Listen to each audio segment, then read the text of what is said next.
आपण काय बाजार बुंग्या विचाराचे आणि खऱ्या अर्थानं बाजारात जाऊन पाकिटमारी करणाऱ्या विचाराची लोक नाही। थिल्लर लोकांचा खऱ्या अर्थानं बाजार महाराष्ट्रामध्ये भरला आणि त्या लोकांचे मुकादम बसलेत नागपूरला।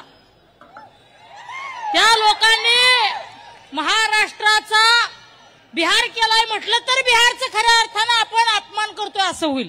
बिहारपेक्षा खालच्या थराला जाऊन खऱ्या अर्थानं महाराष्ट्राची संस्कृती बिघडण्याचं काम जागोजागी प्रत्येक जिल्ह्यामध्ये, प्रत्येक तालुक्यामध्ये, प्रत्येक प्रदेशामध्ये असा एक वाचाळवीर त्यांनी तयारच करून ठेवला आहे।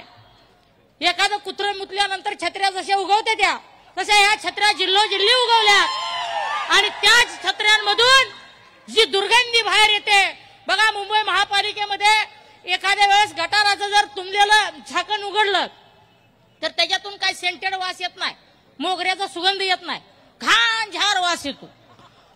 तसा इथल्या जिल्ह्यातून एक आमदार निवडून आला आणि त्याच्या विचाराची दुर्गंध सगळ्या राज्यात पसरायला चालू झाली। आता माझे मित्र आदरणीय गोपीचंदजी पडळकर म्हणतात मी विस्थापिताचा पोरगा आहे, मी बी विस्थापिताचा पोरगा आहे। गोपीचंद पडळकर म्हणतात जयंत पाटील प्रस्थापितातून निवडून आलेले आहेत, त्यांचे बापजादे प्रस्थापित होते।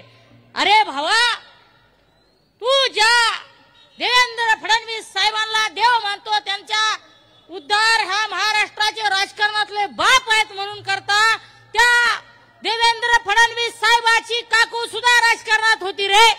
ती सुद्धा राजकारणात काकूच्या पावलावर पाऊल ठेवून आले, ती बी सोन्याचा चमचाच तोंडात घेऊन जन्माला आले आणि त्यांना म्हणतोय विस्थापितांचा नेता। कुणीकडे लावलंय ही?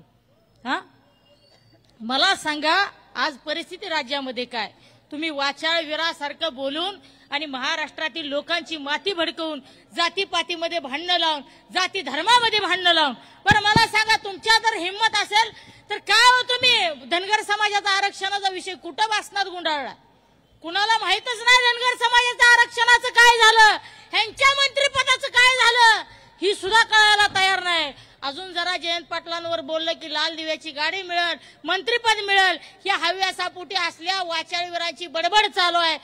बघा प्रत्येक गावामध्ये एखाद्या वेळेस जत्रेच्या वेळेस एक रिडकू सोडते ती बघा। रिडकू सोडलं की ती रिडकू काय करतं, त्याच्या घरापुढचं पाला पाचोळा खा, त्याच्या घरापुढचं गवत खा, कुणी दिलं शिळं उष्ट अन्न खा, कुणी वाळलेल्या भाकरी टाकल्या ती खा। तसं ही रिडकू आहे, कुणाच्या बी दारात जातंय, हुंकतय हुंकतय, जर खायला नाही दिलं तर तिथं 4 पावटं टाकून येतंय। अशी सिस्टीम आहे।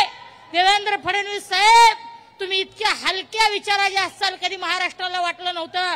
महाराष्ट्रातल्या सगळ्यात कलंकित मुख्यमंत्री, सगळ्यात खऱ्या अर्थानं महाराष्ट्राला काळा डाग लागलेला मुख्यमंत्री म्हणलं तरी चालेल।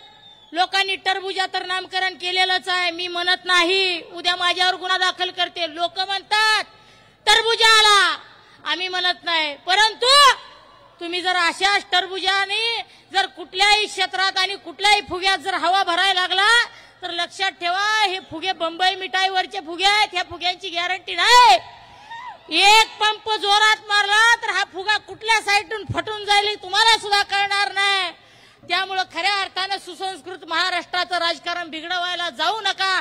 पंढरीच्या पांडुरंगाच्या क्षेत्रातून भागातून मी आलेला पदाधिकारी देवेंद्रजी हात जोडून सांगतो महाराष्ट्राचं वाटोळं थांबवा। इथं आलेला प्रत्येक जण तुमच्यावर नाराज आहे, किंबहुना त्याहून जास्त नाराज होऊ द्यायचा नसेल तर हा खेळ थांबवा। असले कलंकित लोक थांबवा, घरी बसवा, एवढीच हात जोडून विनंती करतो आणि इथंच थांबतो। धन्यवाद।